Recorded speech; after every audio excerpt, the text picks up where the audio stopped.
चिरांसी बाणा रामीरिता राक्षस पुंगवानाम वज्रोपमा वायु समान वेगाः प्रदीयताम दाशरथाय मैथिली। हे रावण, वायु समान वेगाः वज्रोपमाः रामीरिताः वाणाः राक्षस पुंगवानाम शिरांसी यावन न गृह्णन्ति दाशरथाय मैथिली प्रदीयताम। राम जी के वह बाण जिनका वायु के समान वेग है, वज्र के समान जो कठोर हैं, वह राम जी के द्वारा प्रेरित चलाए हुए बाण जब तक राक्षसों के सिरों को खत्म नहीं कर देते हैं, काट नहीं देते हैं, उसके पहले हे रावण श्री जनक नंदिनी को लेकर के श्री राम जी के सामने चले जाओ और भूल जाओ कि ये सब हमारी रक्षा करेंगे। ये जितने हैं सबसे मैं कह रहा हूं, ये कुंभकर्ण, ये मेघनाद, ये महापार्श, ये महोदर, ये निकुंभ, ये कुंभ, ये अतिकाय, ये कोई भी राम जी के सामने सम्रांगण में ठहर नहीं सकता है। न कुंभकर्णेन्द्र जितौ च राजन् तथा महापार्श्व महोदरौ वा निकुंभ कुंभौ च तथातिकाय स्थातुम समर्था युधि राघवस्य। ये जो आपके बेटे हैं देवांतक नरांतक, ये अतिकाय, अतिरथ, अकंपन, ये सब कोई राम जी के सामने ठहरेंगे नहीं महाराज जी, एकदम हवा हो जाएंगे सब। देवांतको वा पिनरांतको वा तथातिकायो तिरथो महात्मा अकंपनश्चाद्रि समान सारा स्थातुम न शक्ता युधि राघवस्य। ऐसा विभीषण जी ने खूब समझाया, बहुत समझाया, पूरा सर्ग है महाराज, विभीषण जी ने समझाया। लेकिन समझाने के बाद एक उठा और उठ करके लगा कहने कि हे पिताजी। मेघनाद जी उठे, मेघनाद उठे। अब मेघनाद जी ने कहा पिताजी आपके खानदान में जितने हैं सब अच्छे, सब अच्छे। देखिए हमारे चाचा कुंभकर्ण हैं, आपका तो कहने क्या है, आपकी तो सारी प्रेरणा ही है? हम लोग सब कितने अच्छे अच्छे हैं, लेकिन पता नहीं आपके पिता के वंश में ये एक हिजड़ा कहां से पैदा हो गया। ऐसा कहता है महाराज, ऐसे कह रहा है। सत्वेन वीर्येण पराक्रमेण धैर्येण शौर्येण च तेजसा च एकः कुलेस्मिन् पुरुषो विमुक्तः विभीषणस्तात कनिष्ठ एषः। यही कहां से आ गया है? इसमें कुछ नहीं है, न इसमें पराक्रम है, न वीर्य है, न सत्व है, न धैर्य है, शौर्य है, न कोई तेज है, कुछ नहीं, पिटिर पिटिर करता रहता है। ये कहां से पैदा हो गया आपके खानदान में? महाराज ऐसा मेघनाद ने कहा। अब तो श्री विभीषण जी महाराज ने कहा कि हे तात, एक बात बताऊं कि हाँ, कि तुम अभी बच्चे हो और तुम्हारी बुद्धि जो है अभी परिपक्व नहीं है, और तुम्हारा विचार भी कोई निश्चित नहीं है। हमको मालूम पड़ता है कि इंद्रजित ने कभी इसके पहले लंका जलाने के इसके बीच में किसी से जरूर कह दिया है कि जीतना मुश्किल है, क्योंकि हनुमान जी से लड़ा तो था ही। अरे मेघनाद लड़ा तो था ही, और लड़ने के बाद वो हार ही गया महाराज। हाँ, वो तो प्राण जब उसका संकट में आया तब उसने ब्रह्मास्त्र का प्रयोग किया, तो किसी से उसके मुंह से छट गया कि हनुमान जी को जीतना बड़ा मुश्किल है। निकल गया होगा। वही बात लेकर के श्री विभीषण जी कह रहे हैं कि हे मेघनाद, तुम्हारे विचार में कोई निश्चयता नहीं है। कभी तो कहते थे कि हम जीतना मुश्किल है, और आज कहते हो ऐसा नहीं तैसा, है ना। न तात मंत्री तव निश्चय होस्ति, हे तात तुम्हारे मंत्र में कोई निश्चय विचार नहीं है, तुम बच्चे हो और तुम्हारा अभी तुम्हारी बुद्धि भी बड़ी कच्ची है? तुम बच्चे भी हो और बुद्धि तुम्हारी कच्ची भी है। न तात मंत्री तव निश्चयोस्ति बालस्तुमद्यापि अभिपक्व बुद्धि ही। और इस प्रकार से बोलते हो तुम। पुत्र प्रवादेन तु रावणस्य तुम इंद्रजिन मित्र मुखोसी शत्रु। हे इंद्रजित, हमको तो निश्चय हो गया कि तुम बेटे नहीं हो, दुश्मन के रूप में पैदा हुए हो, दुश्मन के रूप में पैदा हुए हो, और तुम बहुत मूर्ख हो, एकदम मूर्ख हो। ऐसे कहते हैं महाराज जी, तुम मूर्ख हो, मूढ़ हो। मूढ़ को उसको कहते हैं, देखो मूर्ख मूढ़ में थोड़ा अंतर होता है। मूर्ख माने बगैर पढ़ा लिखा। अब मूढ़ किसको कहते हैं कि जो जानता तो है, पढ़ा लिखा तो है, लेकिन उसको न ये मालूम है कि क्या करना चाहिए और न मालूम है कि क्या नहीं करना चाहिए। अन्य कृत्याकृत्य विवेक शून्य मूढ़ा, ऐसा समझ लीजिए आप, है? जिसको कृत्य अकृत्य का विवेक न हो उसको कहते हैं मूढ़, है? तो हे मेघनाथ तुम मूढ़ हो, मूढ़ा, और तुम अप्रगल्भ हो। अप्रगल्भ मने कि पढ़े लिखे कुछ ऐसे तैसे बड़ा घमंड अखिल का, अने तुम पंडितम मन्यमानः, तुम अपने को पंडित मानते हो लेकिन पंडित हो नहीं, तुम धृष्ट हो, अप्रगल्भ हो और अभिनय से युक्त हो। एक गुण तो तुम में है, वो क्या कि अभिनय है तुम में राम जी। और क्या है कहे तुम राम जी तीक्ष्ण, तुम तीक्ष्ण हो। तीक्ष्ण माने बड़े क्रूर प्रकृति के हो तुम, तुम्हारी प्रकृति भी अच्छी नहीं है, तीक्ष्ण स्वभाव। और तुम कैसे हो कि अल्पमति, एकदम अल्पमति हो, माने अशिक्षित हो, अल्पमति अशिक्षित है ना। और दुरात्मा, दुरात्मा माने आत्मा माने अंतःकरण, तुम्हारा अंतःकरण बहुत खराब है, दुरात्मा हो तुम, दुष्टांतःकरण हो। इस प्रकार से अब फिर मूर्ख भी कह दिया, मूर्खा, देखिए मूढ़ मूर्ख दोनों कह दिया, मूर्खा। और अत्यंत सुदूरमति हो, ये अत्यंत सुदूरमति बड़ा बढ़िया आया कि तुम अत्यंत, एक तो दुर्मति, एक सुदूरमति और एक अत्यंत सुदूरमति, तीन कुटी होगी। तो दुर्मति कौन है कि दुर्मति तो ये प्रहस्त वगैरह है सब दुर्मति है, आप समझ गए।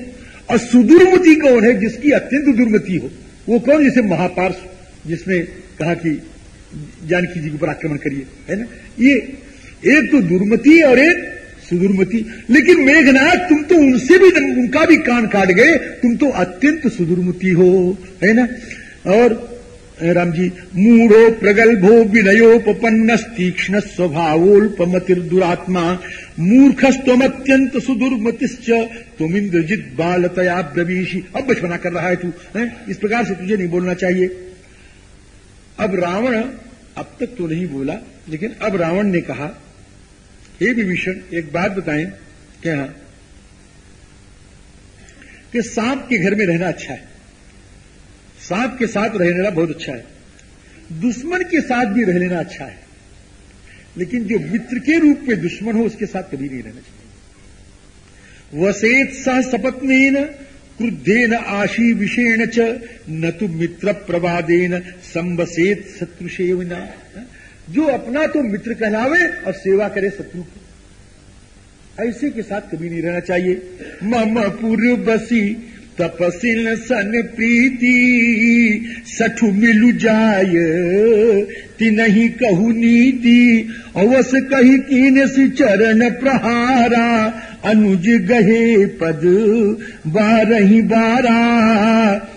विभीषण जी ने कहा, राजन एक बात बताएं, क्या कि आपकी बात सुन करके ये मैंने समझ लिया, मारीच ने भी बात इस श्लोक कहा था जो मैं कहने जा रहा हूं, मारीच ने भी कहा, विभीषण जी भी कह रहे हैं कि सुलभा पुरुषा राजन। आप लोग इस श्लोक याद कर ले महाराज जी, हाँ खाली श्लोक में शब्द ही नहीं याद करना, उसका भाव याद कर ले। सुलभा पुरुषा, आजकल इसकी बड़ी कमी है, आजकल के जमाने में इस श्लोक की बड़ी उपयोगिता है। खाली श्लोक में शब्द ही नहीं याद करना, उसका भाव याद कर ले। सुलभा पुरुषा, आजकल इसकी बड़ी कमी है, आजकल के जमाने में इस श्लोक की बड़ी उपयोगिता है। सुलभा पुरुषा राजन सततम प्रियवादिनः, जो हमेशा आपका प्रिय कहें। वाह वाह सेठ जी आप तो बड़े अच्छे हैं, वाह महाराज जी, मान जी महाराज आप तो बहुत अच्छे हैं, मान जी वाह आप तो इतने बड़े तपस्वी हैं कि महाराज वशिष्ठ जी का तपस्या आपके सामने कुछ नहीं, फीका है मान जी महाराज, आप तो इतने बड़े तपस्वी हैं। सेठ जी आप कितना बड़ा दान देते हैं कि कर्ण जो है ना, वो मालूम पड़ता कर्ण ही आपका अवतार लेकर के आ गया है, आप तो कर्ण अवतार है साक्षात प्रत्यक्ष। क्या कहना है, ये महाराज जी कहने वाले बहुत मिल जाएंगे, बहुत मिल जाएंगे हैं। राम जी सियाराम सुलभा पुरुषा राजन सततम प्रियवादिन, हमेशा प्रिय प्रिय बोलते हैं महाराज, कभी कठोर बोलते नहीं, बहुत मिल जाएंगे। लेकिन अप्रियस्य च पथ्यस्य वक्ता श्रोता च दुर्लभा, बात अप्रिय हो लेकिन मंगल करने वाली हो, ऐसी बात कहने वाला मिलेगा नहीं। चिराग लेके ढूंढिए तो भी मिलेगा नहीं। अप्रियस्य च पथ्यस्य वक्ता श्रोता च दुर्लभा। और जो अप्रिय बोले और पथ्य बोले उसी की बात माननी चाहिए।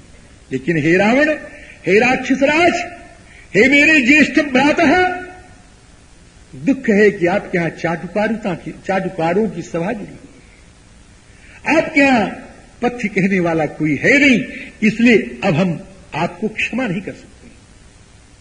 विभीषण जी कह रहे हैं अब हम आपको क्षमा नहीं कर सकते हैं, जो कि आप मेरे जेठे हैं, आप मेरे मान्य हैं, आप मेरे पिता के समान हैं, लेकिन आप अधर्म के पथ पर चल रहे हैं। ज्येष्ठो मान्य पितृसमो न च धर्म पथे स्थिता इदं वि परुषं वाक्यम न क्षमामि अग्रजस्यते। तुम मेरे अग्रज हो, जेठे भाई हो, मान्य हो, पिता के समान हो, लेकिन तुम्हारी ये अधार्मिक बात भगवान राम की जिसमें निंदा सन्निहित हो, भगवती किशोरी की निंदा जिसमें सन्निहित हो, श्री हनुमान की निंदा जिसमें सन्निहित हो, ऐसी बात हमारे कान सुन नहीं सकते हैं। और हे ज्येष्ठ भ्रातः, हे रावण, मैं केवल सुनने के लिए नहीं, मैं इसी मुहूर्त में आपका परित्याग कर रहा हूं। समझे न राम जी? अस्मिन् मुहूर्ते न भवेत् त्वां, श्री राम जी इत्युक्त परुषं वाक्यम न्यायवादी विभीषण उत्पपात गदा पाणिस चतुर्भिस्सह राक्षसैः। 4 राक्षसों के साथ, 4 विभीषण के मंत्री, 4 राक्षसों के साथ उत्पपात, महाराज जी नीचे उठ गए, अने जमीन में पैर ही नहीं रखा। जैसे जलती हुई जमीन में, उत्पपात का श्री गोविंदराज जी महाराज ने किया है कि जैसे जलती हुई जमीन पर कोई पैर न रख पावे, उसी प्रकार लंका की भूमि पर चरण रखना श्री विभीषण जी महाराज को अनुचित लगा। महाराज जी कि आप सुन ले, जिस भूमि पर मेरे राम की निंदा हो रही हो, जिस भूमि पर मेरी मां सीता की निंदा हो रही हो, जिस भूमि पर मेरे आराध्य लक्ष्मण की निंदा हो रही हो, जिस भूमि पर मेरे गुरु हनुमान की निंदा हो रही हो, ऐसी भूमि का हम सर्वथा आज परित्याग कर रहे हैं, जब तक ये रावण इस भूमि का मालिक रहेगा, है ना। राम जी, विभीषण जी ने परित्याग कर दिया। सियाराम जी, ये विभीषण जी को जो सबसे कड़ी बात लगी वो महापार्श्व की लगी महाराज। और महापार्श्व की बात से विभीषण जी का हृदय व्यथित हो गया। अब क्या कहा उसने, उसको पढ़ना, हम ज्यादा बहुत व्याख्या नहीं किए हैं। ये महापार्श्व की बात से विभीषण जी बहुत दुखी हो गए। और उसके बाद ये मेघनाद ने जो किया, वो अग्नि में घी का काम कर दिया, इसने अग्नि का घी का काम कर दिया। और उसके बाद रावण ने जो कहा कि तू मित्र के रूप में शत्रु का हितैषी है, तो इस बात ने और आगे को बढ़ा दिया। और विभीषण जी महाराज, ये आचार्यों की वाणी कह रहा हूं मैं, ये मेरे मस्तिष्क के विचार मत समझिएगा। राम जी, अब हनुमान जी महाराज, श्री विभीषण जी महाराज उत्पपात गदा पाणी चतुर्भिस्सह राक्षसैः, और उठ करके करते क्या है कि अब मैं जा रहा हूं, हे रावण मैं जा रहा हूं, अब आप अपनी रक्षा करो, आप अपने नगर की रक्षा करो, अपने राक्षसों की रक्षा करो, हम तो यही कहेंगे तुम्हारा कल्याण है ना। आत्मानं सर्वथा रक्ष पुरी चेमाम सराक्षसाम स्वस्ति तेस्तु गमिष्यामि सुखी भव मया बिना। तुम मेरे बिना ही सुखी रह जाओ। है? अब आपके यहां एक ही तो हिजड़ा था, एक ही तो नपुंसक था, अब वो नपुंसक निकल जा रहा है, कहीं उस नपुंसक को देख करके आपकी सेना वाले नपुंसक न बन जाते। अब सब के सब पुरुष बने रहो और जरा पौरुष राम जी के सामने दिखाओ, तब आटा दाल का भाव मालूम पड़ेगा। हम तो अब चले महाराज जी। स्वस्ति तेस्तु गमिष्यामि सुखी भव मया बिना। राम जी, अब ये विभीषण जी महाराज क्या चले गए सज्जनों, रावण का प्राण ही चला गया हो।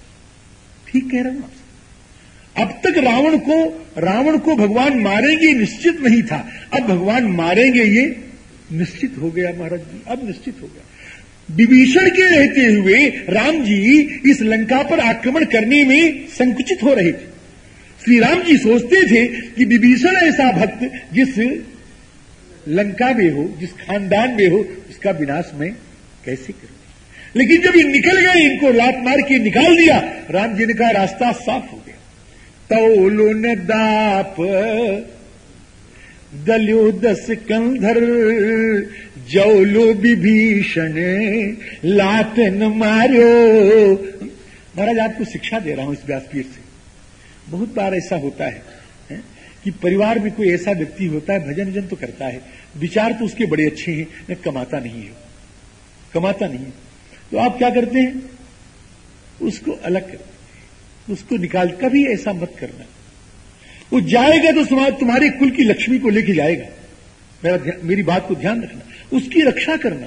हाँ, कभी कोई स्थान ऐसा होता है, हमारा एक संत आ जाते हैं, साधु बता रहा हूं, स्थान होता है, एक संत आ जाते हैं, और उस संत जब आ जाते हैं तो स्थान महाराज दिन पर दिन उन्नति हो जाता है। कहीं उस संत का कहीं अनादर करके फोकटिया समझ के निकाल मत देना है, तो तुम्हारे स्थान की उन्नति कर देगा। भजनानंदी संत उन्नति कर देगा। हाँ महाराज जी, आपसे ठीक कह रहा हूं। तो विभीषण जी महाराज चले पड़े कि तात चरण गहि मागऊ राखऊ मोर दुलार, सीता देव राम कहाँ अहित न होई तुम्हार। ये तो प्रार्थना थी। और जब चलने लगे तो है? है? राम सत्य संकल्प प्रभु, ये दुआ है मेरा। राम सत्य संकल्प प्रभु, सभा काल बस तोरी, मैं रघुवीर शरण अब जाऊं देऊ जैनी खोरी। स्वस्ति तेस्तु गमिष्यामि सुखी भव मया बिना,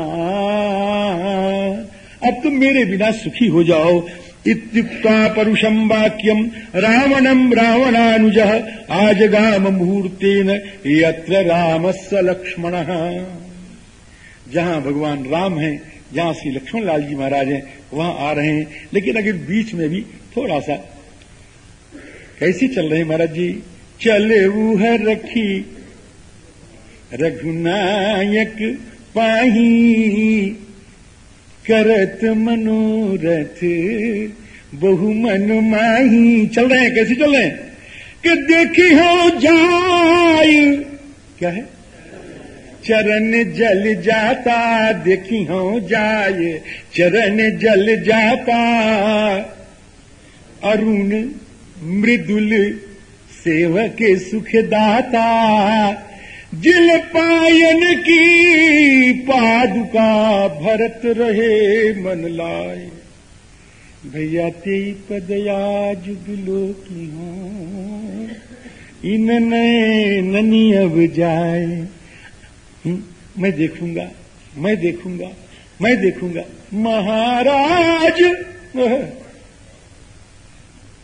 विष्णु जी कह रहे महाराज राम पही जाऊंगो। गोस्वामी जी की श्री गीतावली जी, महाराज राम पही जाऊंगो, मैं राम जी के पास जाऊंगा। तो क्या पाओगे वहां, खाओगे क्या है? कि जब सरकार पा के उठ लेंगे, जे की उठ लेंगे, भोजन करके उठ जाएंगे, तो जब थाली जो रहेगी, उस थाली में जो कुछ बचा रहेगा उसको खा करके जीवन गुजार देंगे। पहनोगे क्या? क्या है? तुलसी पट कहा, तुलसी पट उतरे पहनियो, उबरी जूठन खाऊंगो। है तुलसी पट उतरे पहनियो, उबरी जूठन खाऊंगो। ठाकुर की थाली का बचा हुआ महाप्रसाद पालेंगे, कृतकृत्य हो जाएंगे। विभीषण राजा होने के लिए नहीं गए, तो बात की बात है, ये तो बात की बात है। विभीषण तो इसलिए जा रहे हैं कि उबरी जूठन खाऊंगो, अरे तुलसी पट उतरे पहनियो। लोग कहते हैं महाराज जी कि विभीषण जी राज्य की कामना के लिए लेके आए, होगा, लोग सही होंगे, मैं उनको प्रणाम कर रहा हूं, मैं काट नहीं रहा हूं। लेकिन हमारा मत तो ये है कि विभीषण जी ऐसी कामना लेके नहीं गए हैं। विभीषण जी तो ये कामना लेके गए हैं कि जिंदगी गुजार दूंगा रघुनंदन के पाद पद्मों में। और कैसे गुजारूंगा?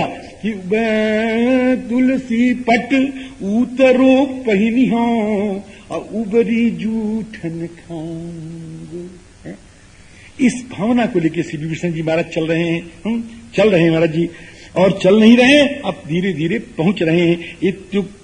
इत्युक्त्वा परुषम वाक्यम रावणम रावणानुजः आजगाम मुहूर्तेन यत्र रामस्य लक्ष्मणः। जहां भगवान श्री राम और जहां श्री लक्ष्मण जी महाराज हैं, वहां पर श्री विभीषण जी पहुंच गए। अब महाराज जी यहाँ पर बड़े बड़े राम जी को के चरणों तक पहुंच करके भी बड़ी बाधा आ जाती है। हाँ, बड़े अंतराय आ जाते हैं। अब यहाँ अंतराय आ गया। श्री सुग्रीव जी कह रहे हैं हमारे इसको बांध के रखिए, कोई कहता कैसे रखिए, कोई कहता है कैसे रखिए, और हमारा सब प्रतिकूल होते जा रहे हैं धीरे धीरे। अब अनुकूल राम जी कैसे होंगे हैं? और राम जी किस प्रकार विभीषण को उठा करके अपने हृदय से लगाएंगे, विभीषण को किस तरह समाप्त करेंगे, और समुद्र का अतिक्रमण कैसे होगा, और समुद्र के अतिक्रमण के बाद आगे लंका के समरांगण का युद्ध आरंभ कैसे होगा, और रावण के सिर का विमर्दन कैसे होगा, ये सब बातें अब आपके सामने धीरे धीरे कल आएंगी। सियावर रामचंद्र की